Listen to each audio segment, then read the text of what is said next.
Allah Subhanahu wa taala telah berfirman dalam Al-Qur'an, "Wa ma khalaqtul jinna wal insa illa liya'budun ay illa liya'rifun." Tidak aku ciptakan akan jin dan manusia kecuali untuk mengabdi kepada aku. Tafsirnya mengabdi, mengenal kepada aku. Jadi tujuan kita dihidupkan di sini adalah mengabdi kepada Allah untuk mencapai ma'rifat atau mengenal Allah. Mengenal Allah itu tujuannya untuk takwa kepada Allah. Takwa itu tujuannya untuk mendapat surga di dunia dan di akhirat. Selesai.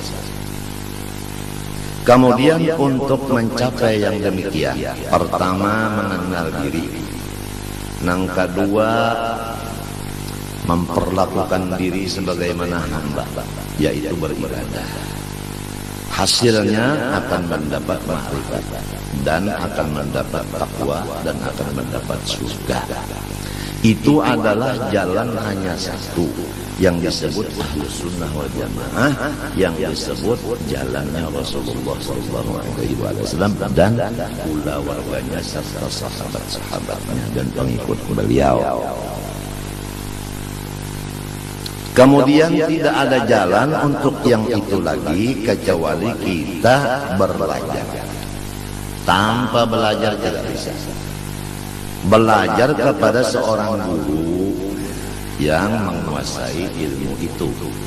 Guru ini pula dia menguasai ilmu itu dan dapat izin dari gurunya untuk mengajarkan ilmu itu. Dan gurunya ini dapat izin lagi dulu yang di atasnya sampai kepada Rasulullah SAW. Kalau ilmunya, kalau pembicaraannya itu tidak ada hubungan sampai ke Rasulullah, putus di tengah jalan, maka itu disebutkan sesat. Contoh adalah kendaraan mobil. Kalau surat menyuratnya tidak lengkap, maka kita yang ikut di dalam mobil itu ada mempunyai resiko besar. Tatkala ada razia, maka ditahan. Nah, jadi kendaraannya ditahan di polisi, orangnya yang di situ terpaksa pulang ke rumah jalan kaki.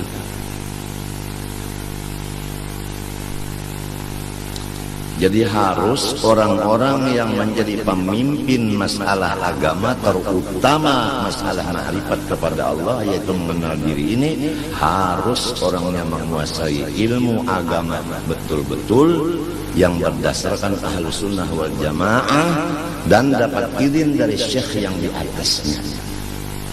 Kalau tidak, mohon melimpah daripada mobil itu ke mobil yang dijamin selamat.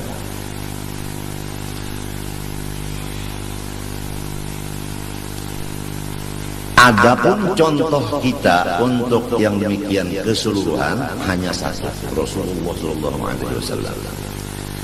Jadi bagaimana Rasulullah SAW umpamanya salat. Beliau salat itu mengatakan adalah khusyuk dan beliau melaksanakan khusyuk karena perintah Allah supaya salatnya khusyuk.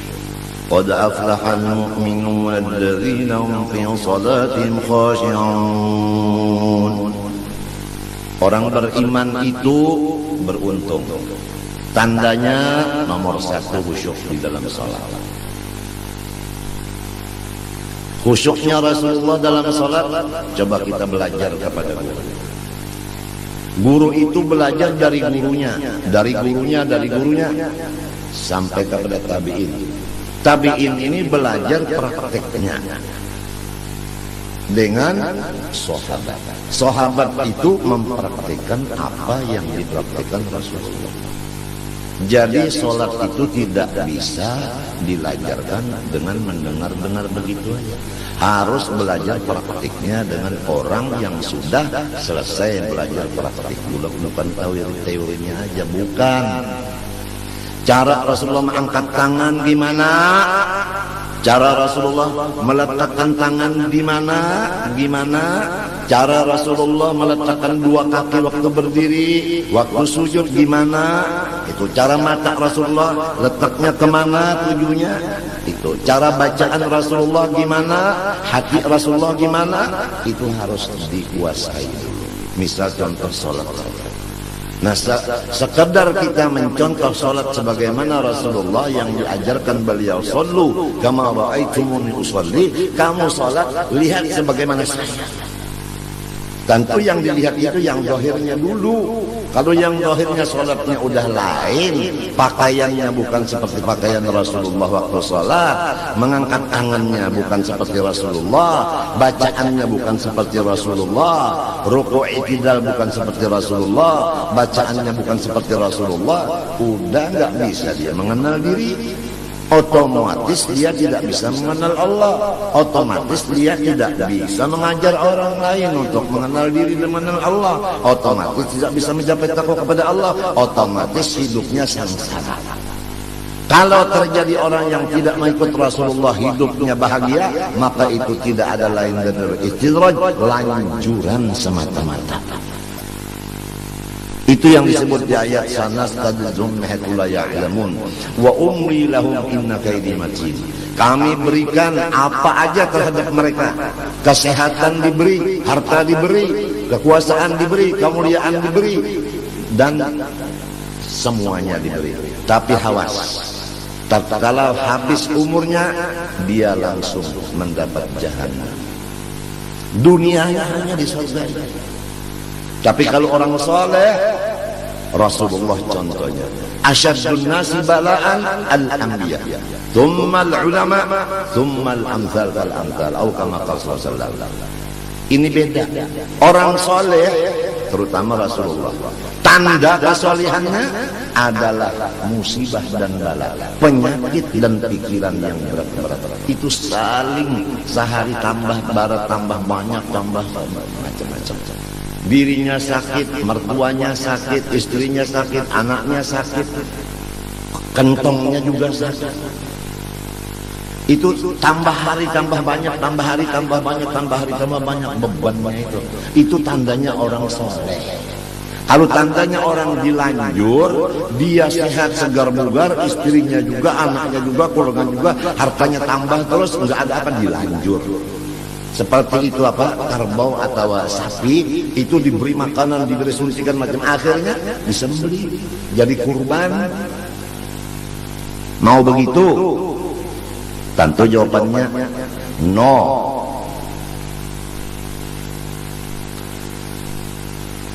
Jadi jangan berbahagia, berbangga orang yang sehat, karena banyak kesehatan itu yang menjadikan lanjuran.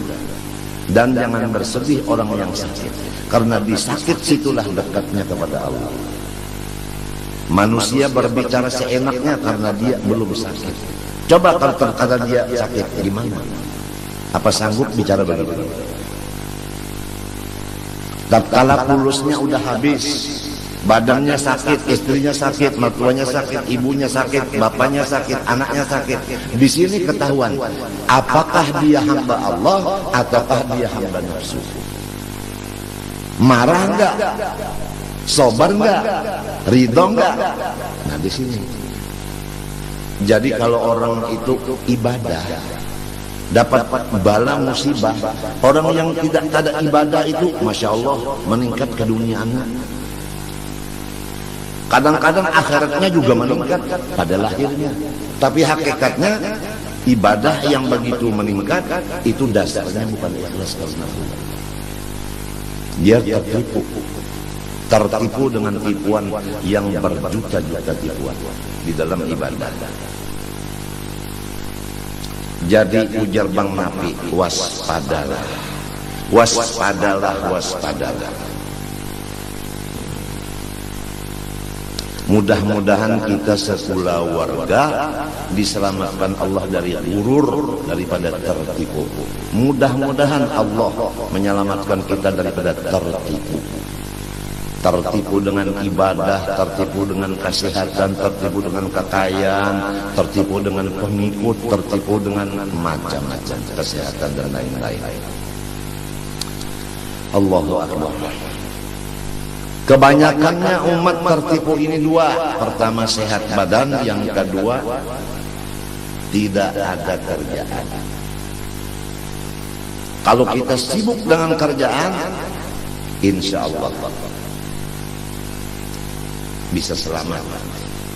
Kalau kita sakit, insya Allah banyak selamat. Tapi kalau sehat dan banyak waktu yang kosong, disinilah banyaknya tertipu. Ni'matan maghbunun fiha katsirun minan nas as-sihha wal faragh, kata Rasulullah. Dua nikmat Allah yang 99% manusia tertipu dengan dua itu. Satu, sehat badan. Dua, lapangan. Kelapangan. Tapi kalau orang sempit, kalau orang sakit, biasanya ya Allah, ya Allah, ya Allah, begitu. Kalau udah lapang, kalau sudah sehat, jarang. Mungkin ya Allah, ya Allah, mungkin ya. Waspadalah, waspadalah. Masya Allah, Masya Allah. Lihat kalau kata-kata orang soleh, tatkala dapat musibah dirinya atau istrinya atau anaknya, apa yang dikata orang soleh? Ajar wal afiyah insyaallah la ghair. Ini pahala dari Allah dan ini tandanya afiat batin. Begitu. Rasulullah bagaimana? Tathhir labas. Penyakit dan bala musibah ini penyuci, pensuci, tidak ada lain. Titik kata Rasulullah. Jadi kalau orang sehat sekulawarga, hartanya meningkat terus, waspada. Itu mungkin adalah 99% lanjuran dari Allah. Tapi kalau orang sakit, kantongnya sakit, badannya sakit, istrinya sakit, anaknya sakit, aduh, syukurlah kepada Allah, karena Allah membersihkan. Hartanya dibersihkan, badannya dibersihkan, istrinya dibersihkan, anaknya pun dibersihkan. Kalau orang yang sebaliknya, mungkin ini tidak ada dibersihkan, jadi kotornya tambah hari tambah banyak, tambah hari tambah banyak, tidak ada tathhirnya sama sekali. Darah itu juga kalau tidak dicuci kotor, matinya ada cuci darah. Dan kalau sudah dicuci itu segar. Kemarin ulun dicuci darah segar. Alhamdulillah hari ini kawal memamai. Semalam ulun belum bercuci hari Ahad, senayan cucinya bawa uyuh benawak, inyak kotor belum diberasi, udah diberasi Sabtu, minggunya sehat. Jadi memang pensuci itu penting. Pensucinya itu adalah bala. Coba Andika tusuk 2 jarum yang besar, 2 di sini, 5 jam begini aja nggak boleh bergerak-gerak posisinya. Rasakan 5 jam, seminggu 2 kali rasakan. Bagaimana? Ini cara Tuhan membersihkan, yaitu dengan ujian begitu. Kadang-kadang menusuknya lepas lagi, yang menusuk karena takut atau karena yang disusuk cantik. Yang menusuk ini terpengaruh dengan kecantikannya, apalagi yang disusuk ini senyum seperti senyum Pepsodent. Nah, si ciluru telu papat limo 6 peto. Yang kewalu, yang ke-9 baru dapat ditusuk. Subhanallah. Yang menusuk enak, yang disusuk lasa lenyap. Seminggu 2 kali, Masya Allah. Kalau yang lain-lainnya ketawa terus, gitu terus, karena dia tidak dirasakan tanda-tanda orang soleh di dirinya. Dia dilanjur oleh Allah. sanastadrijuhum min haitsu la ya'lamun wa umli lahum inna kaidi matin.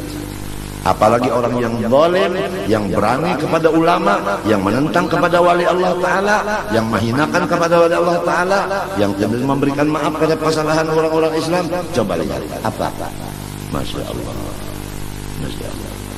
Orang yang begitu namanya zalim, sifat keras begitu zalim namanya. Innallah yumli lidh-dhalim. Allah Ta'ala memberikan apa aja bagi orang yang zalim. Tapi hatta idza akhadahu lam yuflitu. Sampai masanya Allah menyiksa, tidak bisa dia melepaskannya. Emang kalau maling atau pencuri itu tidak ada yang tahunya sama sekali, hati-hati. Itu yang maha tahu yang akan memasukkan ke penjara neraka.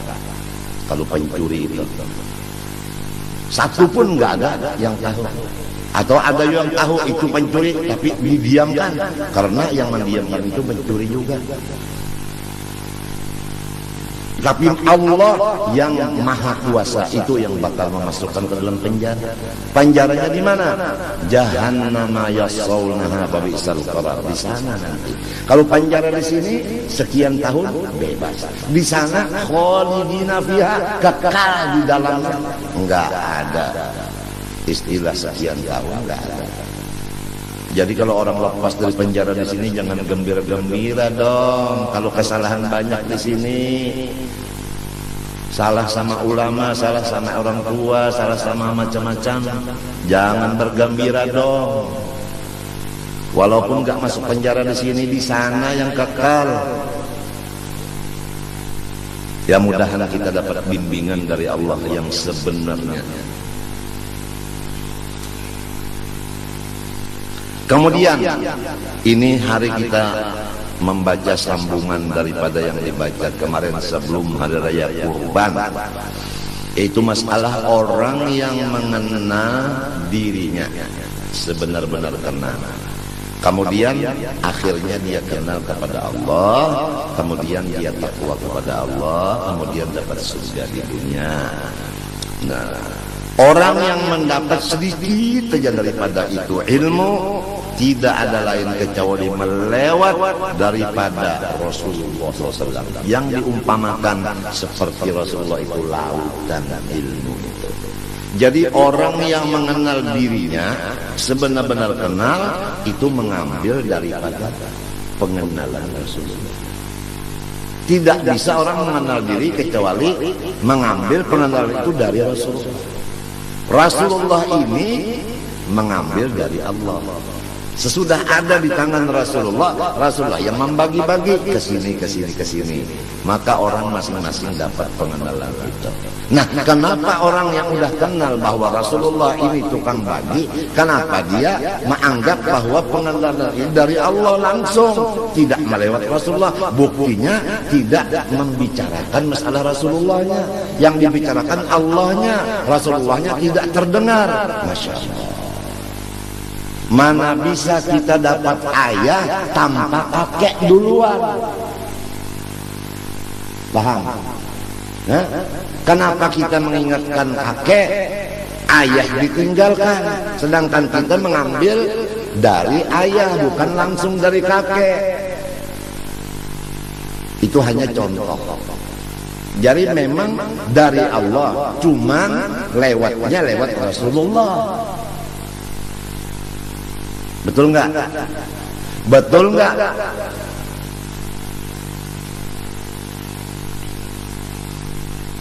Pusat kada bisa langsung dari pusat, harus dari mulut, bukan dari daerah. Itu pemerintah punya urusan. Pusat itu mendapat hasil dari mulut.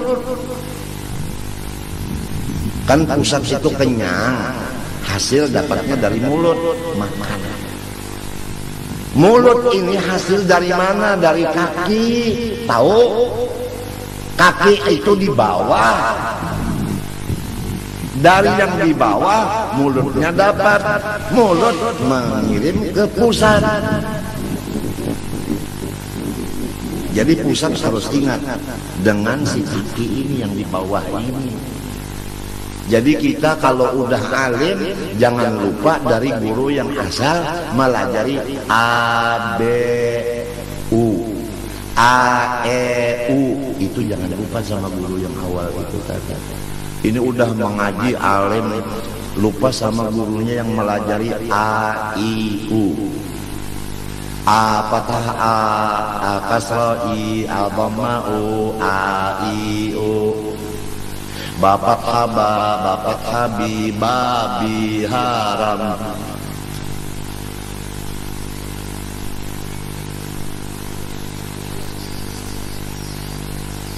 Biasanya udah alim lupa sama.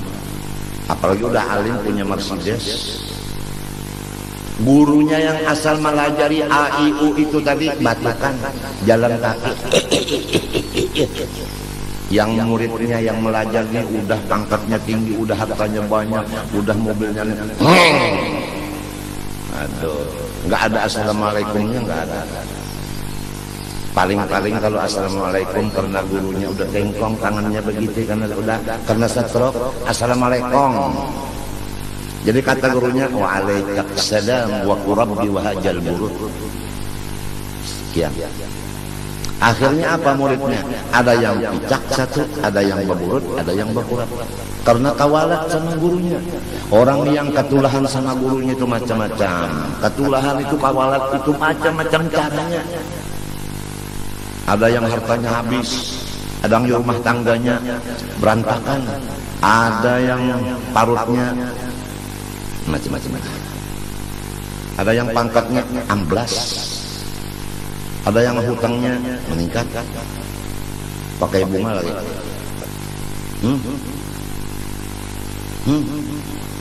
Carilah bank yang menguntungkan, jangan bank yang terusannya kerot, bangkrut. Ini mungkin di sini ada nih tamu datang nih, kira-kira direktur bank kira-kira. Kenapa ya? Kebetulan bapak di rumah saya, jadi saya yang berpuasa.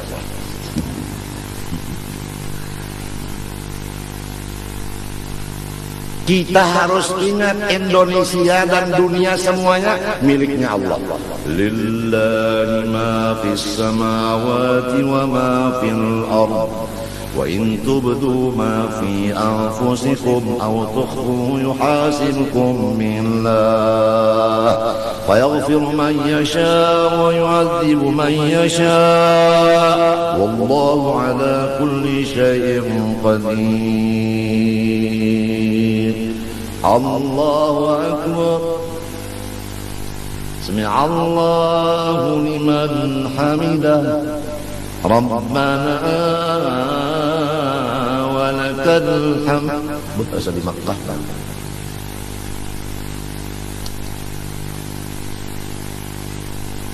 Apa kata Allah?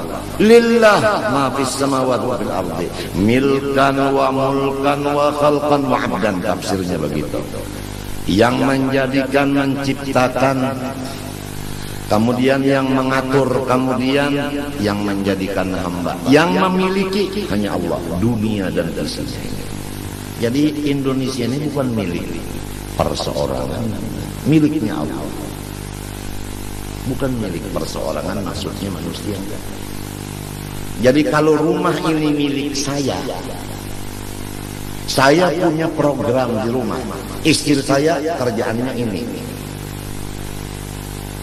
Anak saya ini, khodam saya ini, kemudian lagi yang lain-lainnya ini.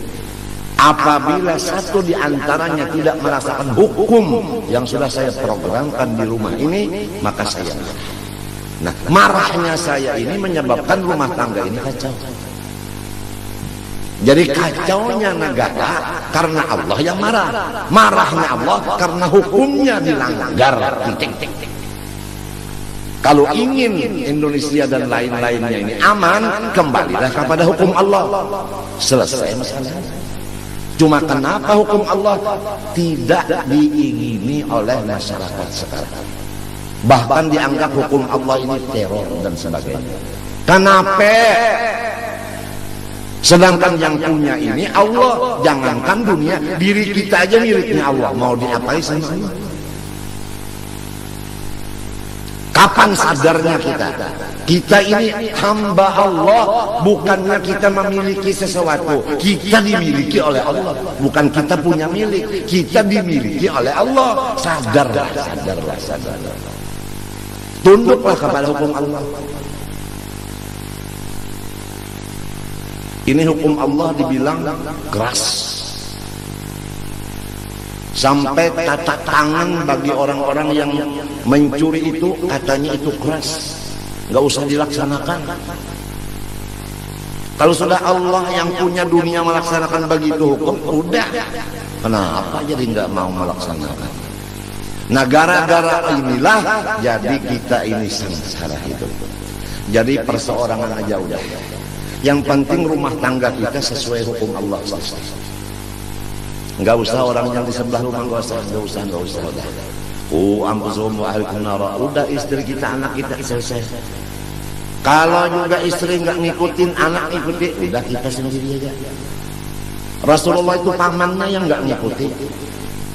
Nabi Nuh itu anaknya dengan istrinya yang enggak ngikutin. Coba. Siti Asia suaminya. Jadi udah contoh banyak. Jadi kalau orang soleh, istrinya tidak ngikut, anaknya tidak ngikut, jangan pusing-pusing. Nabi-nabi dulu aja banyak yang terjadi begitu, istrinya yang memberi malu, yang tidak ngikuti, anaknya juga begitu. Apalagi kalau kayak lain, biasa. Ya kita dikubur, nggak ada satu kubur dua orang, nggak ada, betul nggak? Satu kubur satu orang, nggak ada. Jadi masing-masing. Oleh sebab itu kalau kita sakit, jiran nggak nengok, biarin. Sebab jiran itu kalau kita mati sendiri, dia sendiri, kita sendiri juga. Udah masing-masing aja udah. Selesai. Apa ini ngurusi orang? Istri nggak ngikut, udah selesai. Anak nggak ikut, biarin. Cuman kita berikan nasihat dulu. Kalau kita nggak beri nasihat, salah. Udah kita memberikan nasihat untuk diri kita dan mereka itu puluhan tahun udah. Paham nggak? Puluhan tahun udah, mulai kita sakit sampai tambah sakit, sampai jingkar. Terus ya, nggak ada gaji 1 sen pun dari masyarakat. Lillahi subhanahu wa ta'ala Rabbi azza wa jalla. Orang yang memusuhi kita, nggak ada yang membantu kita. Kita kesusahan, nggak ada yang nolong. Orang yang hiridengki tambah banyak. Orang yang suudzon tambah meningkat. Sendirian kita. Akhirnya bagaimana putusan kita? Ya udah, alaikum anfusakum, urusi diri sendiri saja. Titik.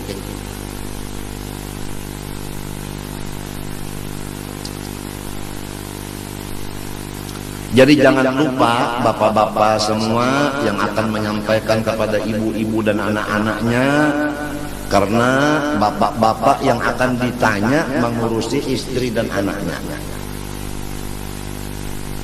Jadi bapak-bapak yang wajib ngaji untuk menyampaikan kepada istri dan anaknya.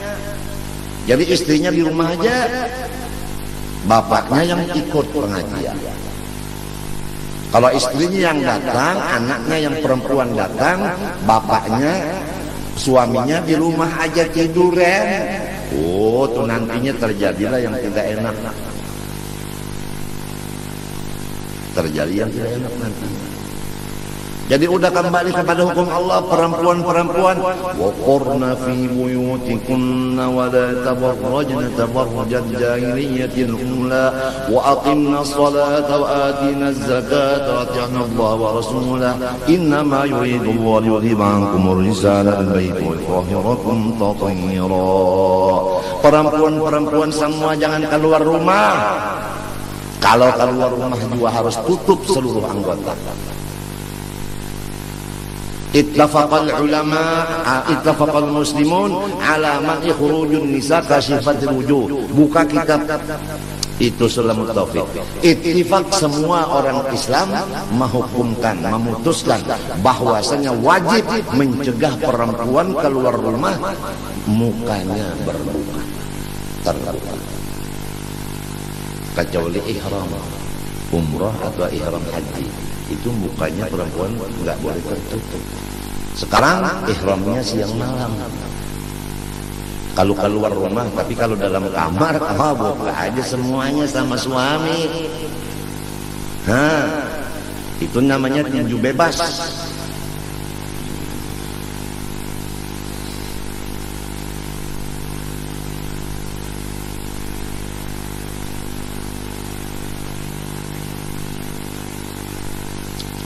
Ya mudah-mudahan Allah Ta'ala memberikan kesadaran di hati kita, mengaku bahwa diri kita banyak salah, banyak melanggar hukum Allah, baik diri sendiri maupun istri dan anak kita akui.